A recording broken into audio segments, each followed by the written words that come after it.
નમો અરિહંતાણં નમો સિદ્ધાણં નમો આયર્યાણં નમો ઉજ્જયાણં નમો લોયે સૌસાહુનમ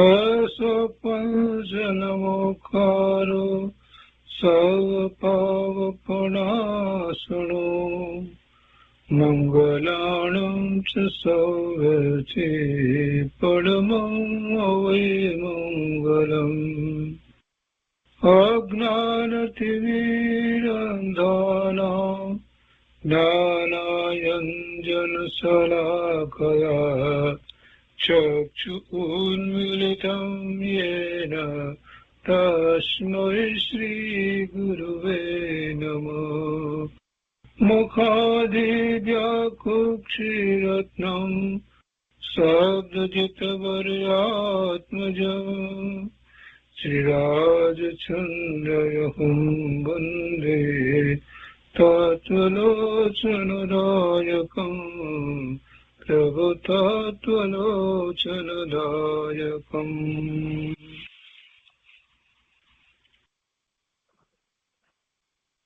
કૃપાળુદેવના વચનામૃતનો સ્વાધ્યાય. એમાં આપણે 22મા વર્ષના પત્રોનો સ્વાધ્યાય કરી રહ્યા છીએ. પત્રાંક 79 સુધી સ્વાધ્યાય થયો છે. આજે પત્રાંક 80 થી આગળ લઈએ છીએ. પાના નંબર 197, પત્રાંક 80. વિક્રમ સંવત 1945. તિથિ નિશ્ચિત નથી, કોની ઉપર લખાયો છે એ પણ નથી. કૃપાળુદેવ લખે છે કે નિરાબાધપણે જેની મનોવૃત્તિ વહ્યા કરે છે, સંકલ્પ વિકલ્પની મંદતા જેને થઈ છે, પંચ વિષયથી વિરક્ત બુદ્ધિના અંકુરો જેને ફૂટ્યા છે, ક્લેશના કારણ જેને નિર્મૂળ કર્યા છે, અનેકાંત દ્રષ્ટિયુક્ત એકાંત દ્રષ્ટિને જે સેવ્યા કરે છે, જેની માત્ર એક શુદ્ધ વૃત્તિ જ છે, તે પ્રતાપી પુરુષ જયવાન વર્તો, જયવંત વર્ષો. પછી છેલ્લે લખે છે કે આપણે તેવા થવાનો પ્રયત્ન કરવો જોઈએ. ટૂંકો પત્ર છે, બહુ મહત્વનો છે. નિરાબાધપણે જેની મનોવૃત્તિ વહ્યા કરે છે. મનોવૃત્તિ કેવી છે? કઈ આદિ વ્યાધિ ઉપાધિ જે કહીએ એવા વિકલ્પો સહિત બાધાપણે મનોવૃત્તિ વર્તતી નથી. મનોવૃત્તિ નિરાબાધપણે વર્તે છે. નિરાબાધપણે મનોવૃત્તિ કોની વર્તે? કે જેને તત્વનો નિર્ણય થઈ ગયો હોય એની વૃત્તિ એ નિરાબાધપણે વર્તે. જગતના પદાર્થોનો જેને નિર્ણય વર્તતો હોય, નવ તત્વનો જેને નિર્ણય વર્તતો હોય, વસ્તુ સ્વરૂપને જેને બરાબર યથાર્થ જાણ્યું હોય અને બહારમાં પરમાં પોતાને કંઈ કરવાનો કે એમાં તેને ભોગવવાનો કે એમાં ફેરફાર કરવાનો કોઈ ભાવ ન હોય, પર પોતાનું ઇષ્ટ કે અનિષ્ટ નથી, પોતાને પોતાના પરિણામને બીજું કોઈ દ્રવ્ય ફેરવી શકતું નથી. આવા જેને નિર્ણય થયા હોય ને એને શાંતિ હોય, એની મનોવૃત્તિ જ શાંત પડી ગઈ હોય. એટલે કઈ ફેરવવું નથી, કઈ કરવું નથી, બધું બરાબર છે, જગત આખું વ્યવસ્થિત છે, એવા ભાવ જેને રહ્યા હોય એને કઈ બાધા દેખાતી નથી, બાધા ઉત્પન્ન થતી નથી. મનની અંદર એવા વિકલ્પ ઉઠતા નથી. નિરાબાધપણે એની મનોવૃત્તિ વહ્યા કરે છે. બીજી રીતે કહીએ તો જેને સમ્યક તો થયું છે એની મનોવૃત્તિ એવી જ હોય. વળી કહે છે કે સંકલ્પ વિકલ્પની મંદતા જેને થઈ છે, સંકલ્પ વિકલ્પ ની જેને મંદતા થઈ છે, અભિનિવેશ જે નક્કી કરીને કરવામાં આવતા હોય એ સંકલ્પ છે, અને એમને અભિનિવેશ જે થતા હોય એ બધા વિકલ્પ છે. એવી વ્યાખ્યા કૃપાળુદેવે કરી છે. પણ આને તો કોઈ સંકલ્પ વિકલ્પ ક્યાંય બેમાંથી એકે જગ્યાએ એને કાંઈ જોર નથી. સહજ દશા છે, એટલે સંકલ્પ વિકલ્પની મંદતા જેને થઈ છે. સંઘની પચેન્દ્રિય જીવને મન છે, મનમાં સ્મૃતિ પણ છે અને વિશ્લેષણો પણ થાય છે, એટલે અનેક પ્રકારે સંકલ્પ વિકલ્પ થતા હોય છે. નિર્ધારિત અધ્યવસાનો જે છે ને, નિર્ધારિત અધ્યવસાનો ને અનિર્ધારિત અધ્યવસાન, એમ કૃપાળુદેવે બે રીતે સંકલ્પ વિકલ્પને કહ્યા છે. તો નિર્ધારિત અધ્યવસાન એને સંકલ્પ કયા છે ને અનિર્ધારિત અધ્યવસાનને વિકલ્પ કયા છે. આમાંનું કાંઈ એને હોતું નથી. એની મંદતા થઈ છે. કંઈક ફેરફાર કરવા છે, કંઈક કરવું છે તો કંઈક સંકલ્પ કરે ને, અને કાંઈ નિર્ણય નથી, દિશા શૂન્યતા છે તો ગમે તે તરફ ચાલ્યો જાય છે તો અનેક પ્રકારના વિકલ્પો થાય છે. પણ આને તો એમાંનું કાંઈ નથી. વળી કહે છે કે પંચ વિષયથી વિરક્ત બુદ્ધિના અંકુરો જેને ફૂટ્યા છે. 5 ઇન્દ્રિયોના વિષયોથી વિરક્ત એમ એની બુદ્ધિ કાર્ય કરી રહી છે. એના બુદ્ધિના અંકુરો જેને ફૂટ્યા છે, એટલે કે હવે બુદ્ધિપૂર્વક આ 5 વિષયો જે છે એમાં કોઈ રુચિ છે નહીં. 5 વિષયો છે, ઇન્દ્રિયો છે, પણ એનાથી એ વિરક્ત છે. 5 વિષયથી એ વિરક્ત છે, એટલે હવે એ બુદ્ધિ વ્યભિચારિણી થતી નથી. 5 ઇન્દ્રિયના વિષયો તરફ વળેલી બુદ્ધિ એ વ્યભિચારિણી બુદ્ધિ હોય. હવે એવી એ વ્યભિચારિણી બુદ્ધિ થતી નથી. એટલે એવી બુદ્ધિના અંકુરો જેને ફૂટ્યા છે. વળી કહે છે કે ક્લેશના કારણ જેણે નિર્મૂળ કર્યા છે. ક્લેશ, રાગ દ્વેષ ને કારણે ક્લેશ છે. બાહ્યમાં ક્લેશ ન દેખાતો હોય પણ અંતરમાં જે ક્લેશ ચાલ્યા કરે છે, એવા દ્વેષના પરિણામ થતા હોય કે એવા ક્રોધના પરિણામ થતા હોય, ભલે બહાર ન દેખાતા હોય છતાં પણ એ બધો ક્લેશ છે. ને એના કારણો તો મિથ્યાત્વ છે. મિથ્યાત્વને કારણે જીવને ક્લેશ થાય છે. મિથ્યાત્વ જેનું ગયું છે એને જગતમાં જે કંઈ થઈ રહ્યું છે, પોતાની સમીપમાં જે થઈ રહ્યું છે, પોતાને જે સંયોગો આવ્યા છે, એ બધામાં એ કોઈ રીતે જોડાતો નથી. એ બધું એના જ્ઞાનનું જ્ઞેય થઈ જાય છે. જે સંયોગ આવ્યા છે એ બધા પણ જ્ઞાનનું જ્ઞેય થઈ જાય છે. અને એમ થાય છે એમાં હિત બુદ્ધિ અહિત બુદ્ધિ કાંઈ થતું જ નથી. તો પછી રાગ દ્વેષનું કારણ રહેતું નથી, તો પછી ક્લેશ થતા નથી. એટલે ક્લેશના કારણ એ રીતે જેણે નિર્મૂળ કર્યા છે. બીજી રીતે કહીએ તો જેનું મિથ્યાત્વ ગયું છે એને પછી ક્લેશના કારણો રહેતા નથી. જેમ વિષય સુખથી વિરક્ત કોણ થાય છે? તો કે જેને આત્મામાંથી આવતા આનંદની અનુભૂતિ થઈ છે એ પછી વિષય સુખથી વિરક્ત થઈ જાય છે. અને એ જ રીતે અહીંયા જેને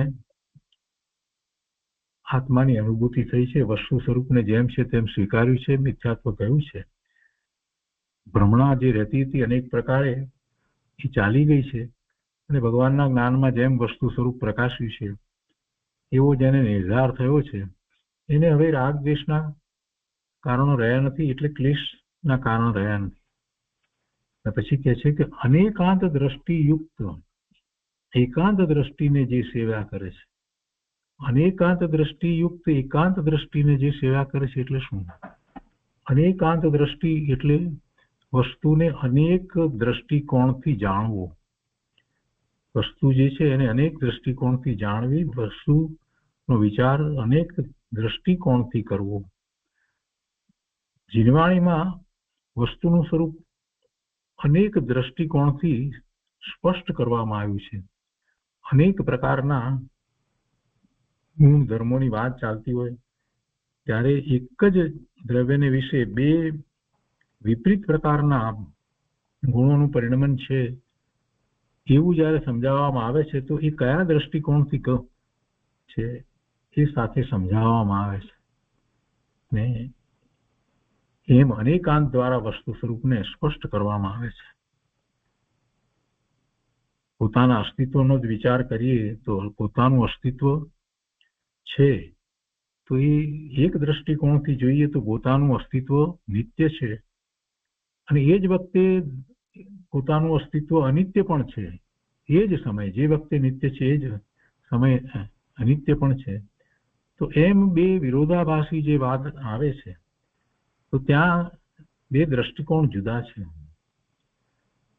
દ્રવ્યની અપેક્ષાથી એ દ્રષ્ટિકોણથી જોઈએ તો પોતાનું સ્વરૂપ ત્રિકાળ છે, નિત્ય છે, અવિનાશી છે. અને પર્યાયના દ્રષ્ટિકોણથી વિચાર કરીએ છીએ તો દરેક સમયે પર્યાય પલટે છે એટલે પર્યાય તો વિનાશી છે, અનિત્ય છે. એટલે એ રીતે ભગવાનની વાણીમાં, જીનેશ્વર ભગવાનની વાણીમાં જગતનું સ્વરૂપ, વસ્તુનું સ્વરૂપ બધું જ અનેક નય દ્વારા, અનેક દ્રષ્ટિકોણ દ્વારા કહો કે અનેક નય દ્વારા એ પ્રકાશ્યું છે અને એ અનેકાંત દ્રષ્ટિકોણ છે. જો એને અનેકાંતથી જાણવામાં ના આવે અને માત્ર કોઈ એક જ દ્રષ્ટિકોણથી જાણવામાં આવે તો એ જ્ઞાન અધૂરું છે, એ જ્ઞાન અપ્રમાણ છે, એ પ્રમાણ જ્ઞાન નથી. અને જ્યારે અધૂરું જ્ઞાન છે, અપ્રમાણ જ્ઞાન છે ત્યારે કોઈ વસ્તુનો સાચો નિર્ણય થઈ શકતો નથી. પરમાર્થે પુરુષાર્થમાં આગળ કેમ વધવું એ પણ સ્પષ્ટ થઈ શકતું નથી. એટલે વસ્તુને જાણવી પડે તો પ્રમાણ જ્ઞાન દ્વારા જ જાણવી પડે. અને પ્રમાણ જ્ઞાન દ્વારા જાણવી એનો અર્થ જ એ છે કે અનેક નય દ્વારા, અનેક દ્રષ્ટિકોણ દ્વારા વસ્તુ સ્વરૂપને જાણવી પડે. અને એ જૈન દર્શન સિવાય બીજે ક્યાંય છે નહીં. એટલે ભગવાનની વાણી જે છે એ વાણી અનેકાંત મય વાણી છે, અનેકાંત દ્વારા વસ્તુ સ્વરૂપને પ્રકાશ્યું છે. અને એ કહેવાની પદ્ધતિને સ્યાદવાદ કહેવાય છે. એટલે ભગવાનની વાણીને સ્યાદવાદ મુદ્રિત વાણી કહેવામાં આવે છે. એની પદ્ધતિ જે છે દર્શાવવાની પદ્ધતિને સ્યાદવાદથી કથન પદ્ધતિ કહેવામાં આવે છે. તો એવી અનેકાંત દ્રષ્ટિ યુક્ત જીનવાણી છે અને એ અનેકાંત દ્રષ્ટિયુક્ત જીનવાણી છે એટલે વસ્તુ જેમ છે તેમ પ્રકાશ્યું છે. અને એને લક્ષમાં લઈને એટલે એવું પ્રમાણ જ્ઞાન કર્યા પછીથી જ્યારે પુરુષાર્થ કરે છે તો પોતાને જે એ વખતે જે કાર્યકારી થાય છે એ દ્રષ્ટિકોણને અપનાવી અને આગળ વધે છે. જાણે છે બધા દ્રષ્ટિકોણથી પણ હવે જ્યારે પોતાના સ્વરૂપની પ્રાપ્તિ કરવી છે તો જે અનેકાંત દ્વારા આત્માના સ્વરૂપને જાણ્યું હતું તો એ સ્વરૂપમાં એકાગ્રતા કેવી રીતે કરવી તો એ માટે કોઈ એક નયથી, એક દ્રષ્ટિકોણથી એને જુએ છે.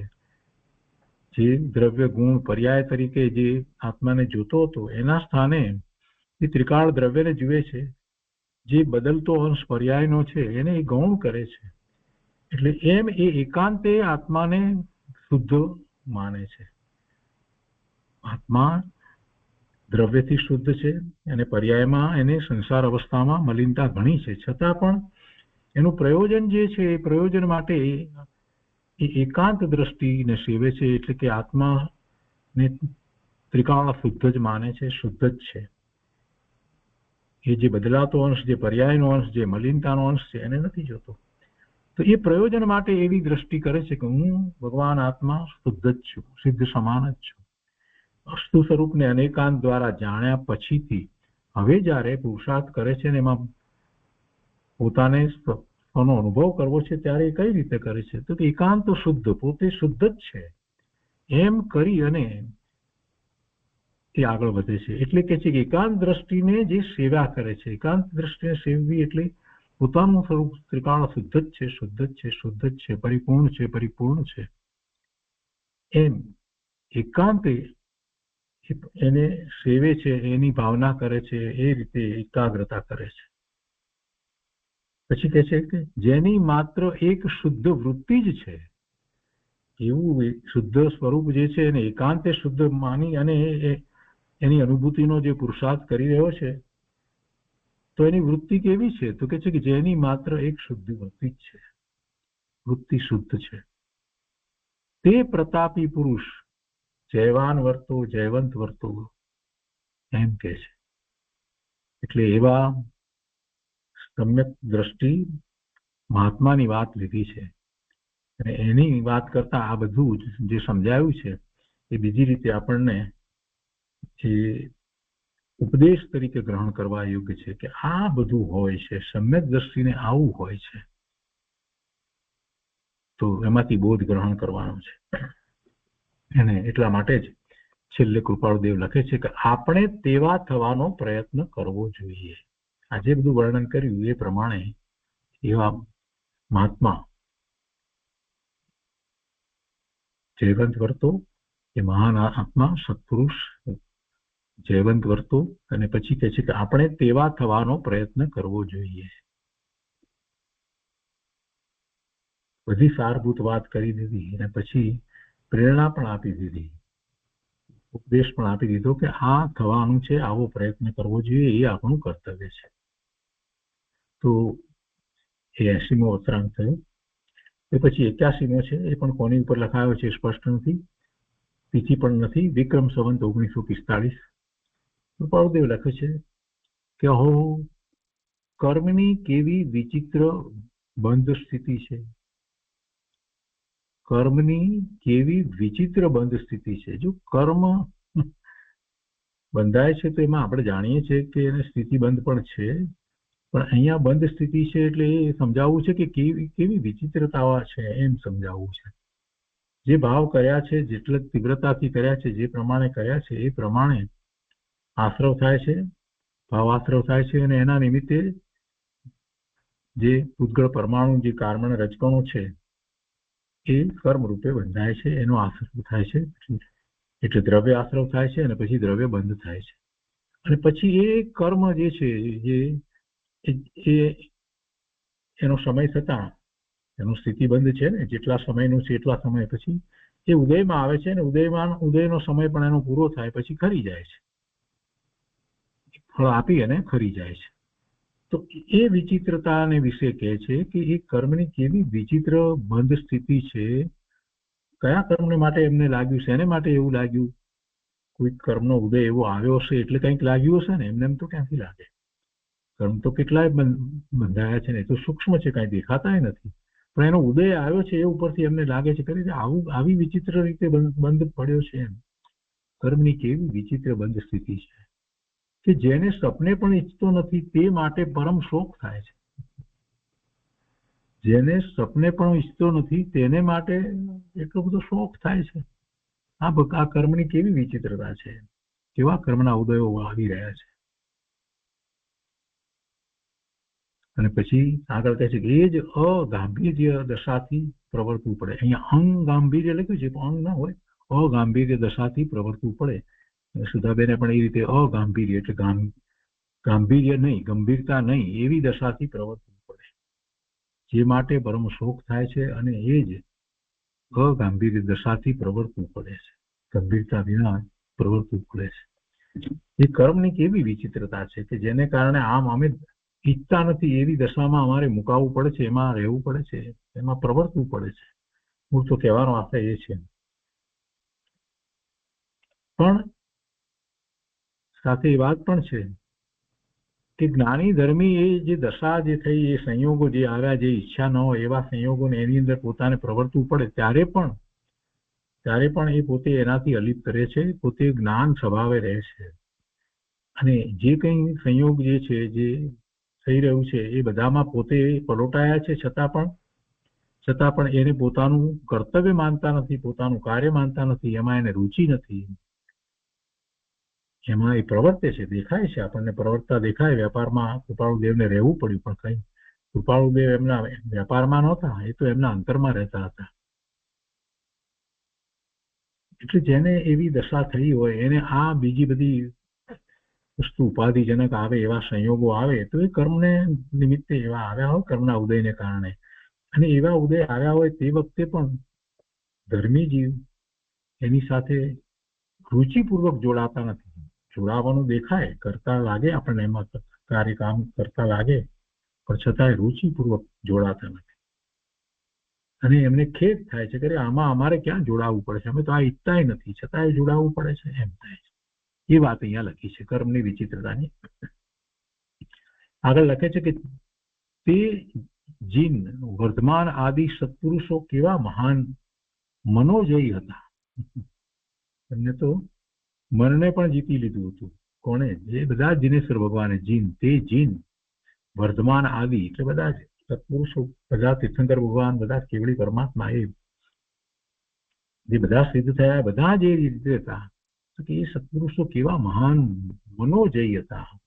મનને જેમણે જીતી લીધું હતું, મન ઉપર જેમણે પૂર્ણપણે કાબુ મેળવી લીધું હતું, જેમનું મન ક્યાંય ભટકતું નહોતું, જે કોઈ નકામા સંકલ્પ વિકલ્પમાં ચાલ્યા જતા ન હતા, જેમનો ઉપયોગ સ્વરૂપને વિશે સ્થિર થતો હતો, એ મનોજયી હતા. તેને મૌન રહેવું, અમાઉન રહેવું બંને સુલભ હતું. એવા જીવોને મૌન રહેવું ને અમાઉન રહેવું બંને સુલભ હતું. તેને સર્વ અનુકૂળ પ્રતિકૂળ દિવસ સરખા હતા. કેમ કે એ અનુકૂળતા ને પ્રતિકૂળતા એમને બહારમાં ક્યાંય માની ના હતી. અને મૌન ને અમૌનમાં ક્યાં પ્રશ્ન જ હતો. મૌનપણું જે કહીએ છીએ ખરેખર તો વિકલ્પ ન થાય ત્યારે મૌન કહેવાય. બાકી મુખથી બોલે નહીં, વાણી મોઢેથી કરે નહીં, એટલે મૌન, એ મૌનથી કોઈ ફાયદો નથી. અંદરમાં તો કેટલાય વિકલ્પો ચાલતા હોય, વિચારો કેટલાય ચાલતા હોય, અંદર ડાયલોગ કેટલાય ચાલતા હોય, કોકની પ્રત્યે દ્વેષના ભાવ હોય, કોકની પ્રત્યે રાગના ભાવ હોય, એના સંબંધીના વિચારો ચાલતા હોય, તો એ ક્યાં મૌન છે? એ મૌનનો કોઈ અર્થ નથી. સાચું મૌન કોને કહેવાય? કે એવો વિકલ્પ જ ઉઠે નહીં મનની અંદર. મનને જીતી લીધું હોય અને મન તરફ લક્ષ્ય રહે જ નહીં, ઉપયોગ સ્વરૂપ તરફ રહે, અને મનમાં એવા કોઈ વિકલ્પ જ ઉઠે નહીં. એટલે એમને મૌન અમાઉન બધું એ રીતે સુલભ. અને એ જ રીતે પ્રતિકૂળતા અને અનુકૂળતા હવે ક્યાં છે જ. પોતે જે પોતાના સ્વરૂપમાંથી આવતા અવ્યાબાદ સુખ શાંતિ આનંદને અનુભવતા હોય, એમને વળી પ્રતિકૂળતા કેવી ને અનુકૂળતા કેવી? બધું સરખું છે, કોઈ પ્રતિકૂળતા નથી, અનુકૂળતા નથી. આપણને એ દેખાય બહારથી કોઈ આમને પ્રતિકૂળતા છે, એમને કોઈ નથી.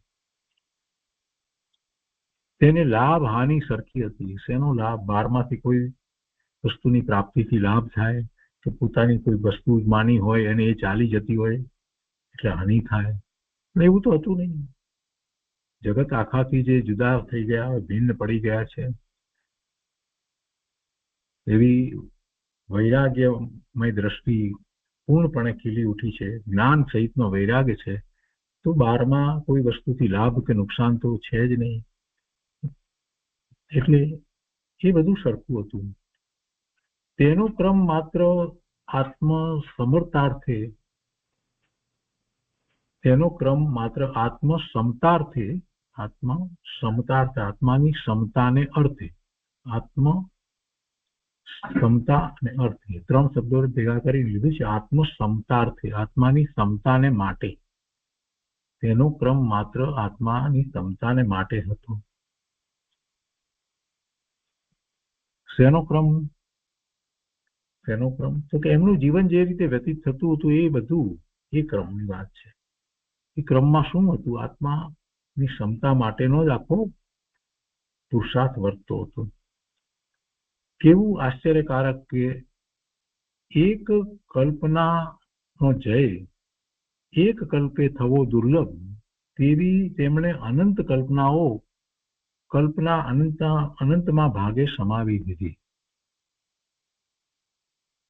કોઈ એમને કલ્પના ઉઠતી ન હતી, વિકલ્પો ઉઠતા ન હતા, અને એ એમણે કેવી રીતે સમાવી દીધું? સામાન્ય રીતે આપણને જે વિકલ્પો ઉઠતા હોય એના સંબંધમાં આગળ ને આગળ વિકલ્પો થયા જ કરે, એટલી બધી કલ્પના આગળ ચાલ્યા કરે.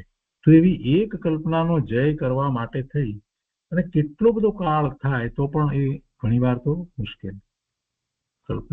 એક કલ્પનાનો જય કરવા માટે આખો કલ્પ એ બહુ મોટો કાળ છે.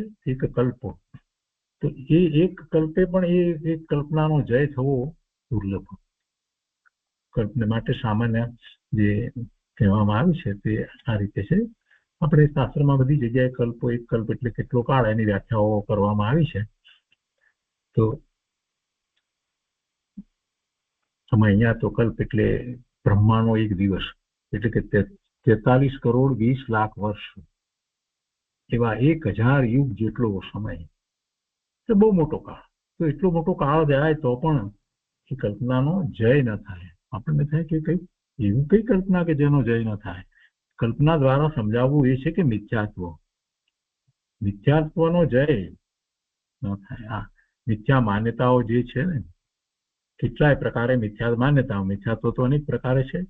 તેમાં એક નો વિચાર કરીએ કે શરીર સહિત પોતાનું અસ્તિત્વ માનવું, કેટલા વખતથી આપણે માનીએ છીએ. એનો વિચાર કરીએ તો ખ્યાલ આવશે કૃપાળુદેવ શું કહેવા માંગે છે. શરીર સહિત પોતાનું અસ્તિત્વ માનવું એ દરેક જીવને છે. સંસારમાં રહેલા દરેક જીવને શરીર સહિત પોતાનું અસ્તિત્વ દેખાય છે. પોતે શરીર સહિત છે. આની પહેલા અનંત ભવ કર્યા, દરેક ભવની અંદર આ જીવે જે શરીર હતું એ શરીરને પોતાનું જ માન્યું છે અને એમ જ છે. જ્યાં સુધી સમ્યક દર્શન થતું નથી ત્યાં સુધી એમ જ હોય છે. સમ્યક દર્શન થયા પછીથી એ એનાથી જુદો પડે છે કે શરીર એ મારું નહીં, શરીર રૂપે હું નહીં.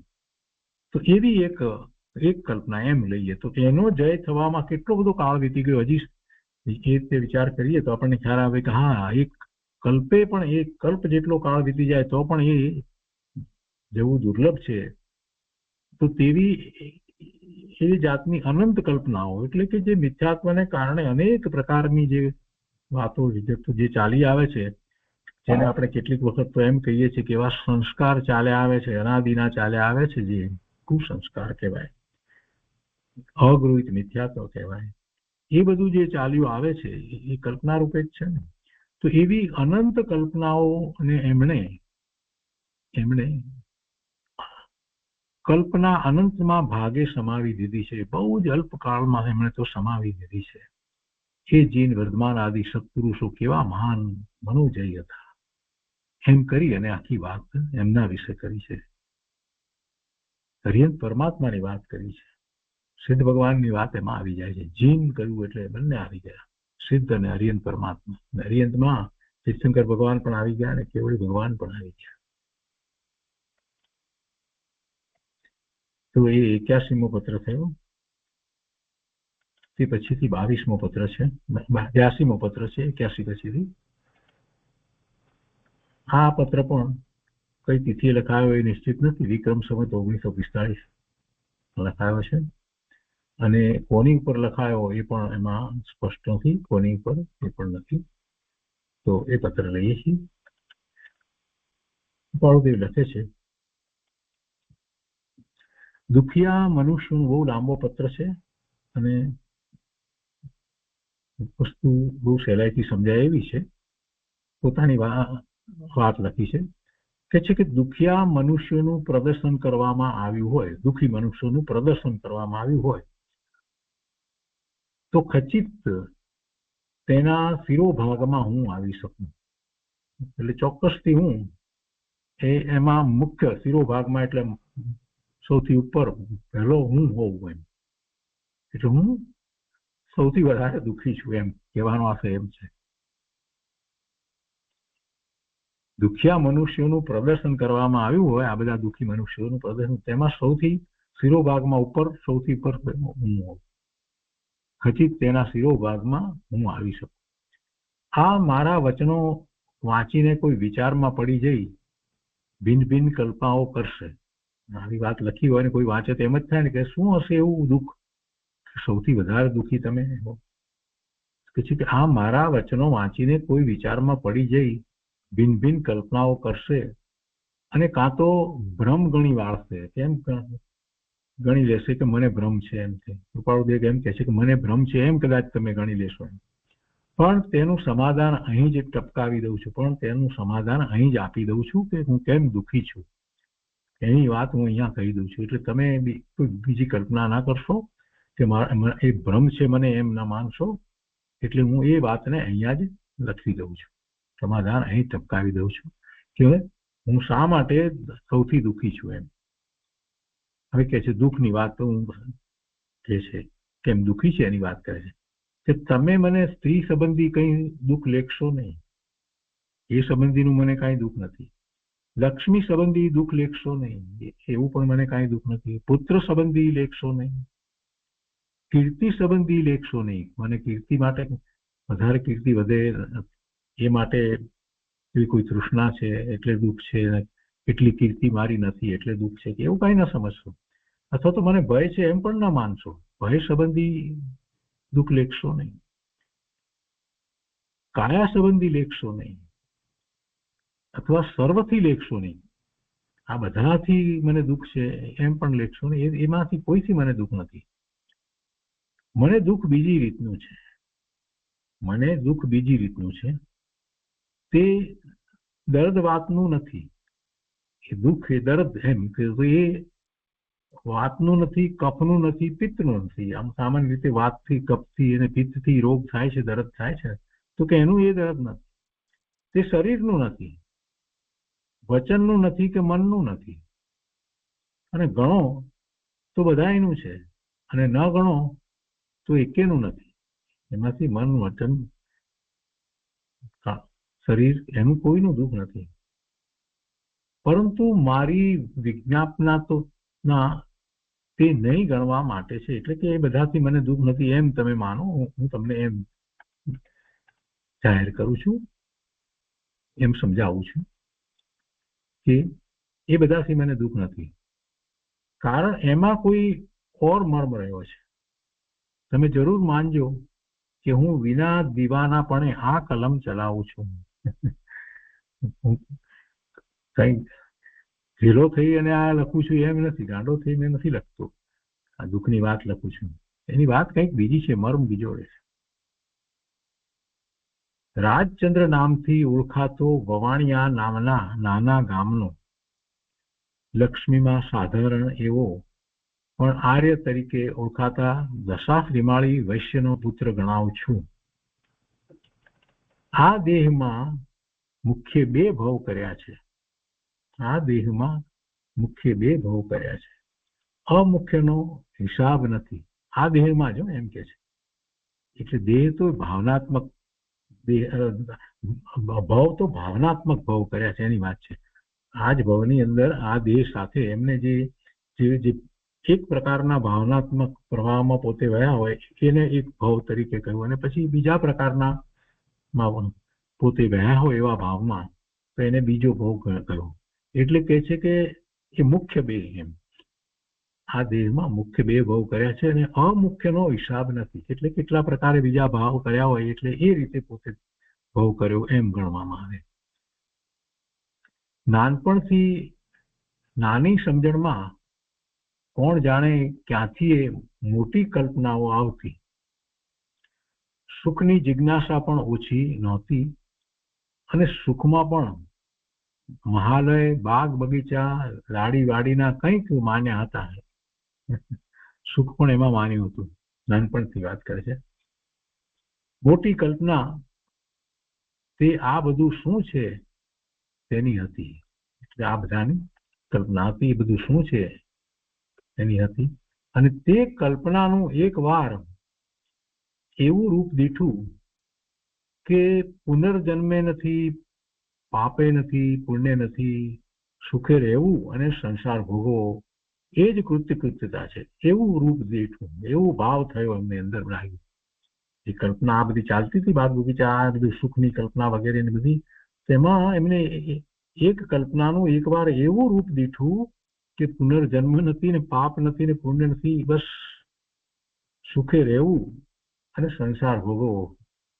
આપણે ઘણા લોકો કહે છે ને કે હવે કોને ખબર પુનર્જન્મ છે કે નથી, અત્યારે જે મળ્યું છે તે ખાઈ પી લહેર કરો ને, ભોગવો ને, એવું કહેવા વાળા ઘણા મળે.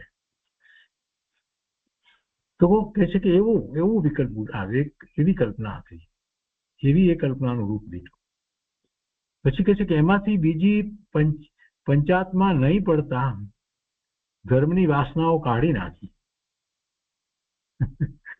એ કલ્પનાથી એમ કે સુખે રહેવું ને સંસાર ભોગવવો એ જ કૃત્યતા છે એમ કલ્પનામાં. પછી કે છે એમાંથી બીજી પંચાયતમાં નહીં પડતા ધર્મની વાસનાઓ કાઢી નાખી. ધર્મની વાસના, કોઈ ધર્મ માટેની કોઈ વાત નહીં એમ. કોઈ ધર્મ માટે ન્યૂન અધિક કે શ્રદ્ધા ભાવ પણ રહ્યું નહીં. આવી દર્શન એટલે આવા ભાવમાં ગયા. થોડો વખત ગયા પછી એમાંથી ઓર જ થયું. શું થયું? જે થવાનું મેં કલ્પ્યું નહોતું એવું થયું. થોડા વખત આ રીતે ગયા પછીથી કે છે કે થોડો વખત ગયા પછી એમાંથી ઓર જ થયું. જે થવાનું મેં કલ્પ્યું નહોતું એવું થયું. એમ તેમ તે માટે મારા ખ્યાલમાં હોય એવું કંઈ મારું પ્રયત્ન પણ નહોતું. એવું કંઈક થયું કે જેને માટે મારો કોઈ પ્રયત્ન નહોતો એ સંબંધીનો, એની મેં કલ્પના નહોતી કરી કે આવું થાય, અને એવું થયું. છતાં અચાનક ફેરફાર થયો. એ થયું એટલે થયું, ખરેખર ફેરફાર થયો. કોઈ ઓર અનુભવ થયો, અને જે અનુભવ પ્રાય શાસ્ત્રમાં લેખિત ન હોય એવો અનુભવ થયો. શાસ્ત્રમાં લખેલો ન હોય એવો અનુભવ, જળવાદીઓની કલ્પનામાં પણ નથી આવતો તેવો હતો એ અનુભવ. જળવાદીઓ એટલે જે આત્માના અસ્તિત્વને માનતા નથી એ બધા જળવાદી છે. તો કે જળવાદીઓની કલ્પનામાં પણ નથી, એને તો કલ્પનામાં ક્યાંથી આવે? એવો અનુભવ હતો. જળવાદી કોને કહેવાય? પોતાના અસ્તિત્વનો સાચો સ્વીકાર નથી ને એટલે એ જળવાદી કહેવાય. જળવાદી એટલે કે પોતાનું અસ્તિત્વ જેવું ભગવાનના જ્ઞાનમાં આવ્યું છે, જ્ઞાન આનંદ સ્વરૂપ નિત્ય વસ્તુ, એવા સ્વરૂપનો જેને નિર્ણય નથી ને એ બધા જળવાદી કહેવાય. એટલે એવા જે ની કલ્પનામાં પણ એ આવે નહીં એવું ફેરફાર થયો એમ પ્રભાવ કહે છે. કલ્પનામાં પણ નથી તેવો હતો એ ફેરફાર, અને તે ક્રમે કરીને વધ્યો. એ અનુભવ ક્રમે કરીને વધ્યો અને વધી અને અત્યારે એક તુહી નો જાપ કરે છે. એટલે બસ પોતાના આત્મા નો જાપ થઈ રહ્યો છે. બસ આ જ છે, પોતે આત્મા જે છે તે આ જ હું છું એવો તુહી નો જાપ કરે છે. આખી વસ્તુ કેવી બદલાઈ ગઈ. અંદરમાંથી આવું પૂછ્યું છે.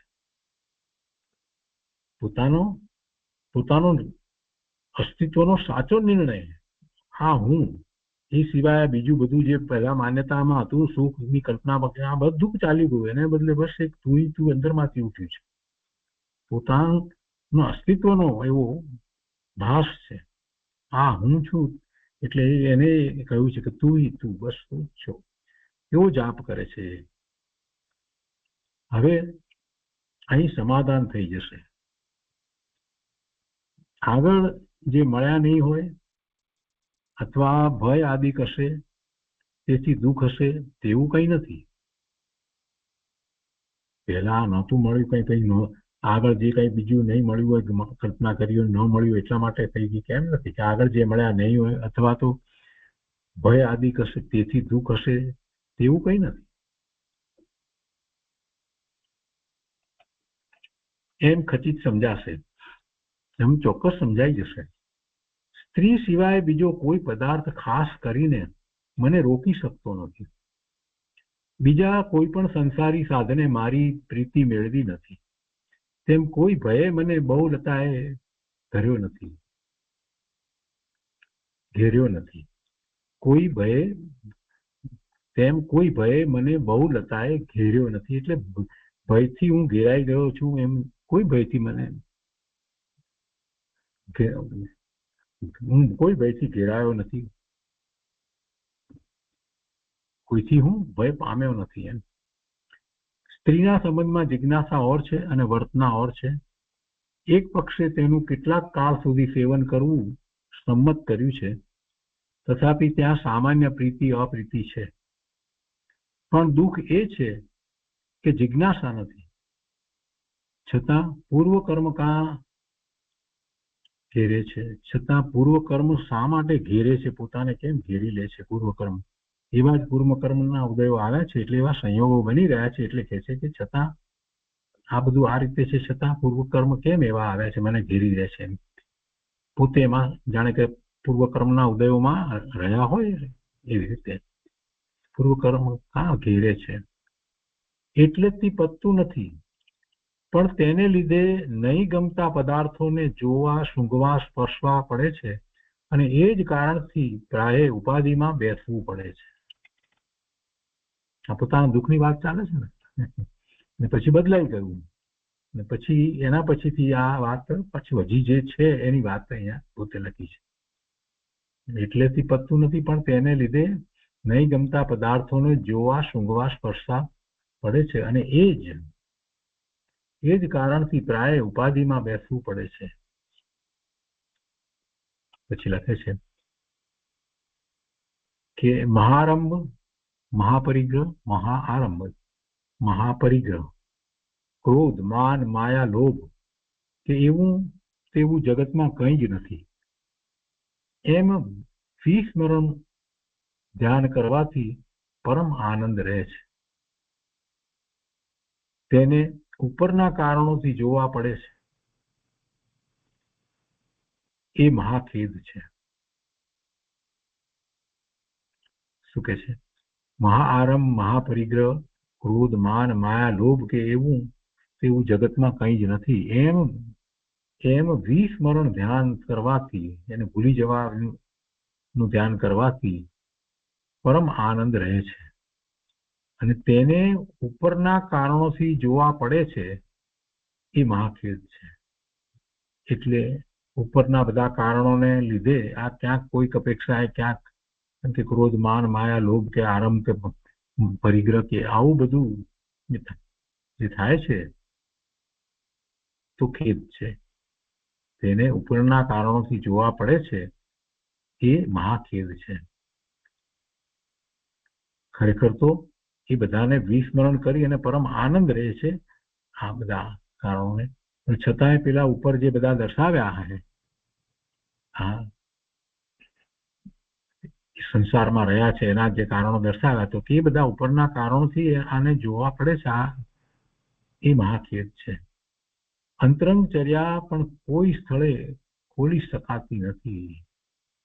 એવા પાત્રોની દુર્લભતા મને થઈ પડી, એ જ માં દુઃખમયતા છે.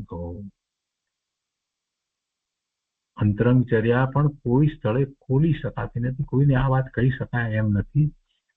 અને એવા પાત્રોની દુર્લભતા, એટલે કે જેની આગળ આ વાત કરી શકાય એવા પાત્ર પણ મળે ને, એની દુર્લભતા મને થઈ પડી, એ જ માં દુઃખમયતા કહું. આ રીતે દુઃખની વાત એમણે કરી છે. અને એ દ્વારા આપણને સમજાવ્યું છે કે તમને પણ આ અનેક પ્રકારના જે વર્ણન કર્યા, અને એમાં પહેલા તો એમ કહ્યું કે આનાથી દુઃખ, તો તમને પણ એમ કે આ બધા કારણો, આમાંના કોઈ કારણથી દુઃખ લાગતું હોય, એક તો એ વાત કરી દીધી છે. અને પછી બીજી વાત જે લખી છે કે જે એમ થઈ ગયું કે બસ આ બીજું કાંઈ નથી, અને ખાઓ પીઓ ને લહેર કરો એવી જાતની જે વાત લીધી, એવું થોડોક વખત થયું કે એનાથી જ કૃતજ્ઞતા છે. બસ કે સુખે રહેવું અને સંસાર ભોગવો, એ જ કૃતજ્ઞતા છે. અને ધર્મ સંબંધી વાત આખી ઉડી ગઈ, ધર્મની વાસના કાઢી નાખી, અને કોઈ ધર્મ માટે ન્યૂન અધિક કે શ્રદ્ધા ભાવ પણ રહ્યું નહીં. કોઈ ધર્મ માટે આવી દશા થઈ. અને પછીથી જે બદલાવ જે છે, પછી એની વાત લીધી. એ પછીથી થોડો વખત ગયા પછી જે કલ્પના નહોતી કરી, ધાર્યું નહોતું, એવું થયું. અચાનક ફેરફાર થયો, અને એ અચાનક ફેરફારની અંદરમાંથી વાત આવી, તું જાપ અંતર કરવા માંડી, અને હવે અહીં સમાધાન થઈ જશે. કે પછી જે વાત લખી છે એમણે એ પોતાની વર્તમાનમાં કેવી રીતે બેલેન્સ તેને કહીએ એવી દશાની વાત લખી છે, કે ક્યાંક કોઈક રીતે એમને હજી એમાં પ્રીતિ વગેરે રહે છે, તો એ બધી વાત લખી સંસારમાં કોઈક જગ્યાએ. પૂર્વકર્મના ઉદયો જે છે એને લીધે એવું થાય છે, એ પણ સાથે પોતે લખે છે. અને એ બધું હવે કઈ ઈચ્છાપૂર્વક છે એમ નથી, પરંતુ એ બધું કરવું પડે છે, એ બી બધી ઉપાધિમાં રહેવું પડે છે, એમ બધી વાત લખી. અને છતાંય પછી એક વાત લખે છે કે આ બધું છે છતાં પણ અંતરમાં એ વાત આવી ગઈ છે કે પોતાના સ્વરૂપની અંદર આ કઈ નથી, કોઈ આરંભ કે પરિગ્રહ કે ક્રોધ, માન, માયા, લોભ કે એવું જગતમાં કંઈ જ નથી. એટલે પોતાના સ્વરૂપમાં એ વસ્તુ નથી, એટલે એમ લાગે છે કે જાણે જગતમાં એ નથી. જગતમાં ખરેખર એ નથી. જગતમાં ક્યાં કાંઈ છે? જગતના પદાર્થો છે, છ દ્રવ્યો પોતાના પરિણમન કરે છે, એમાં ક્યાં એ વસ્તુ છે? તો આ બધું ક્યાં છે? મહા આરંભ, મહાપરિગ્રહ, ક્રોધ, માન, માયા, લોભ એ ક્યાં છે? જગતમાં ક્યાં છે? જગતમાં નથી. પણ જીવ એવા વિભાવ ભાવે વિકારી ભાવે થાય છે. એટલે જયારે એ નથી થતો અને એવી દશાનો અનુભવ થાય છે તો એમ કે છે કે આ છે જગતમાં નથી, એને એ જગતમાં નથી લાગતું. મહાઆરંભ, મહાપરિગ્રહ, ક્રોધ, માન, માયા, લોભ એ જગતમાં છે કે જીવની પર્યાયમાં છે? જીવની પર્યાયમાં છે. પણ જેને એ પોતાથી જુદું લાગ્યું છે અને એવી દશા થઈ છે તો એ કહે છે કે એ બધાનું વિસ્મરણ થઈ ગયું. તો એમ થાય છે તો એને આનંદ છે, પરમ આનંદ રહે છે, એને પરમ આનંદ રહે છે. પણ છતાંય કે છે કે ઉપર પેલા જે દર્શાવે એ કારણને લીધે આ બધું પણ કંઈક અંશે હોય એટલે કે છે કે મહાખેદ છે. અને અંતરંગચર્યા પણ કોઈ સ્થળે ખોલી શકાતી નથી. અને એવા પાત્રોની દુર્લભતા મને થઈ પડી છે, એ જ મહા દુઃખમયતા છે. તો આજનો સ્વાધ્યાય આપણે અહીંયા સુધી રાખીએ છીએ.